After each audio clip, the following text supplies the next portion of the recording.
আমার ছেলে বাবিন আর পাশের বাড়ি দিদির ছেলে টিনটিন দুজনের মধ্যে এখন খুব ভালো বন্ধুত্ব হয়েছে। এখানে আসার পর থেকে ছেলে আমার প্রথম মানে ৩-৪ মাস বাড়িতেই থাকতো, কারণ তখন ওর কোনো বন্ধু ছিল না। তারপর টিনটিন দাদার সঙ্গে বন্ধুত্ব হয়ে ছেলে আমার বেশ খুশি, কারণ বিকেলবেলায় দুজন মিলে অনেকক্ষণ খেলতে পায়। আর টিনটিন যেহেতু ওর থেকে ৩-৪ বছরের বড়, তাই বাবিনকেও খুব আগলেও রাখে।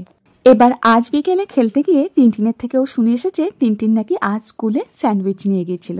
খেলার পর্ব মিটিয়ে সন্ধেবেলায় বাড়িতে আসতেই সঙ্গে সঙ্গে ছেলে আমায় বলে ওঠে, মাম্মা আজ সন্ধেবেলায় দুধ বিস্কিট খাবো না, আজকে আমাকেও স্যান্ডউইচ বানিয়ে দাও। স্যান্ডউইচ? কিন্তু তুমি তো আলু স্টাফিং স্যান্ডউইচ খাও না। হ্যাঁ, আলু স্টাফিং স্যান্ডউইচ খাই না, তবে তুমি আমাকে ভেজিটেবল আর চিজ দিয়ে আজকে স্যান্ডউইচটা বানিয়ে দাও। আমি ঠিক আছে বলে কিচেনে তো গেছি, কিন্তু গিয়ে দেখি 3টেই মাত্র ব্রেড পড়ে আছে।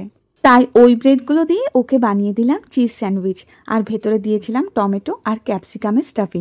যদিও ওর জন্য দুটোই ছিল, কারণ দুটোর বেশি ও এই সন্ধেবেলায় আর খেতে পারবে না, আর আরেকটা আমি খেয়েছিলাম।